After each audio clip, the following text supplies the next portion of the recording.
Là, à ce jour, alors tout le monde n'est pas là en même temps, pardon, sur place, mais on a une délégation française qui est à peu près de 150 personnes. Donc c'est assez, enfin vous inclus, enfin voilà, avec tout le monde inclus. Et donc aussi voilà, des jeunes délégués qui ont été nommés via l'UICN France. Et on a aussi un jeune délégué biodiversité français qui est avec nous à chaque étape de la négociation, qui fait partie de l'équipe de négociation, qui nous aide à faire le lien avec les jeunes aussi. Voilà, donc ça c'est en deux mots par rapport à toute la structure de la délégation. Et je vais juste terminer cette introduction par redire comment on fonctionne pour porter nos positions pendant les négociations qui se déroulent à côté. Donc on le fait au niveau européen. Donc nous on a une chaise France qu'on tient, mais on ne parle pas, on n'élève pas la carte France pour dire nous on veut telle chose. C'est l'Europe qui parle au nom de ses 27 États membres et la Commission européenne. Donc pendant les 6 premiers mois de l'année, de janvier à juin, on était sous présidence française de l'Union européenne. Et donc quand on a fait les négociations à Genève et à Nairobi, c'est nous qui coordonnions la position européenne et c'est nous qui prenions la parole au nom de l'Europe et des 27 États membres. Depuis juillet, c'est la République tchèque qui a la présidence de l'Union européenne. Mais puisqu'on a beaucoup d'experts au niveau France, pour assurer une continuité aussi dans les négociations, on a gardé pas mal de nos experts français au sein de l'équipe tchèque. Et donc on a encore, même si là c'est la République tchèque qui lève le drapeau et qui parle au nom de l'Union européenne, on a beaucoup de négociateurs encore français qui sont en fait assis dans l'équipe tchèque et qui négocient aussi au nom de l'Europe, mais qui font partie de l'équipe française. Et donc comment on structure tout ça? On a tous les jours une réunion de coordination française pour revoir un peu en fonction des discussions pendant les plénières, les groupes de contact, où en sont les positions qu'on peut faire évoluer ou pas au niveau France. Ensuite on a des réunions de coordination européenne avec les 27 États membres. On renégocie au niveau européen nos positions pour porter une position commune lors des négociations. Et après, on part en négociation pour négocier avec tous les autres États membres de la CDV pour arriver éventuellement à un cadre le 19 décembre. Voilà, en deux mots, un peu comment ça s'organise. Donc voilà, je ne sais pas si vous avez des questions sur le processus, sur le contenu du cadre aussi, n'hésitez pas. Alors, qui commence? Vous avez quasiment répondu à toutes les questions d'introduction qu'on avait pour parfait. vous. Merci beaucoup. Ensuite, on avait des questions un peu plus spécifiques sur, par exemple, quel est le processus de l'ONU pour, par exemple, introduire un texte de loi pour protéger ou conserver la biodiversité. Donc, ça représente quoi, en fait? C'est quoi le processus et le fonctionnement? Alors ça c'est intéressant. Donc en fait, alors, ça va dépendre de pas mal de paramètres. Là, donc nous en tout cas pour cette convention-là, c'est la Convention pour la diversité biologique, qui a son secrétariat à Montréal. C'est pour ça d'ailleurs qu'on est au Canada au lieu d'être en Chine. C'est le pays hôte qui a pris sur soi d'organiser la conférence parce qu'en Chine c'était trop compliqué avec les conditions Covid. Et en fait, donc, ça ne va pas résulter en un texte de loi. Ça va être le 19, on aura un accord cadre, ça va être une décision, ça s'appelle. Une décision de la COP. Là. C'est les scotchés, c'est pas grave, mes collègues feront ça après.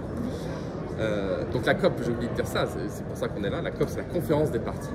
On oublie de le préciser aussi souvent. Alors les gens parlent souvent de COP climat, on entend toujours parler de la COP climat, mais en fait il y a plein de COP. Il y a des COP pour chaque convention des Nations Unies. Donc là, on est là pour la convention pour la diversité biologique. Et donc à la fin, le 19, il y aura une décision de la COP. Une décision de la COP, c'est un texte qui n'est pas un texte de loi ou un texte législatif, ça va être juste un texte, voilà, une décision prise par les parties signataires de la CDB. Et ça se présente sous une forme de déclaration en fait. Donc nous, les parties de la CDB, nous déclarons avoir discuté pendant 4 ans sur ce cadre. Nous voulons mettre en place un cadre ambitieux qui fera telle chose. Et en fait, c'est une décision. Et ça n'a aucune valeur d'obligation, aucune valeur législative. C'est-à-dire qu'il n'y a pas de police après des Nations Unies derrière qui viennent vérifier dans le pays si on fait les choses ou pas. Chaque État reste souverain et charge à chaque État de mettre ça en place après au niveau national dans leur pays. Et en fait, après, les COP biodiversité, c'est tous les 2 ans.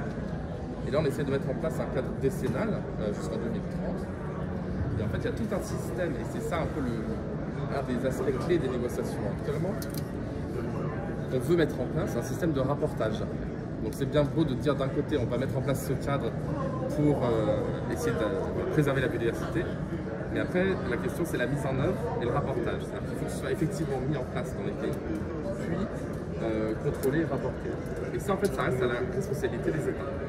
Mais on essaye de mettre dans le nouveau cadre ces dispositions pour que tous les 2 ans à chaque COP et en intercession tous les ans entre chaque COP, on rapporte à la CDB les progrès faits, les progrès ou pas, enfin, ce qui a été fait en fait à l'échelle nationale. Pour qu'on puisse mesurer ou pas si en 2030, en 10 ans, on aura réussi à inverser la chute de la biodiversité qui reste le but un peu principal, pour résumer. Donc ça reste finalement vraiment à chaque fois les États souverains qui restent décisionnaires et qui mettent après en œuvre à l'échelle nationale. Mais cette décision de la COP permet de donner un cadre global pour que tout le monde, à la même échelle, avec les mêmes outils, puisse mettre en œuvre des choses, enfin, voilà, un cadre global cohérent pour que tout le monde agisse dans la même direction. Voilà. Si j'ai bien compris, en gros, on ne peut pas mettre des lois, mais vous ne pensez pas que ce serait mieux justement de reconnaître la nature, pas comme un individu, mais de la reconnaître par rapport aux lois, pour ensuite appliquer des sanctions, des lois, des amendes, pour faire respecter justement le fait que la biodiversité, pour, on va dire, cadrer et préserver la biodiversité. Ça, encore une fois, ça va être fait à l'échelle nationale. Les Nations Unies, en fait, les Nations Unies, c'est les États membres en fait. C'est vraiment les 196 États membres, la signataire de la CDB qui sont dans la même salle, et c'est eux qui décident. Donc c'est pas les Nations Unies ou la CDB qui peuvent imposer aux États de faire quelque chose. C'est les États membres qui vont décider de ce qu'il y aura dans le cadre. Et ça, dans le cadre, on ne peut pas déjà mettre des choses contraignantes parce qu'après chaque État, comme je disais, reste souverain et c'est à chaque État de voir comment eux peuvent mettre ça en place ou pas. Et après, c'est chaque constitution qui peut prendre ça en charge et chaque État qui peut mettre ça en œuvre. Donc, par exemple, si on se base sur le climat, la France a fait a signé l'accord de Paris, essaye de mettre en œuvre des objectifs de réduction des émissions de gaz à effet de serre qui ne sont pas encore à l'échelle qui devraient être. Et donc, on a été, la France a été condamnée par des ONG pour inaction climatique. Vous avez déjà dû entendre parler de ça peut-être, par le Conseil d'État, a payé une amende pour essayer d'accélérer un peu la mise en œuvre. Donc ça, c'est vraiment, tu vois, à l'échelle nationale que ça peut se faire, mais pas à l'échelle globale. Mais oui, ça peut être des mesures qui peuvent être décidées. Et puis, tout va un peu dans ce sens maintenant. Et puis, il y a quand même un vrai changement de paradigme, je pense, par rapport à l'accélération du changement climatique et à la perte de biodiversité et une vraie prise de conscience. C'est pour ça qu'on est tous là aussi aujourd'hui. Avant, les COP biodiversité n'avaient pas cette ampleur, il n'y avait pas de pavillon, il n'y avait pas de stand, il n'y avait pas de bureau, c'était beaucoup plus petit, il n'y avait pas autant d'attention politique. Mais là, on voit qu'il y a quand même un intérêt et que les gens commencent à comprendre qu'il y a d'autres problématiques que le climat aussi, que tout est lié. Mais donc voilà, petit à petit, on peut arriver peut-être à mettre en place ce genre de choses plus contraignantes au niveau national.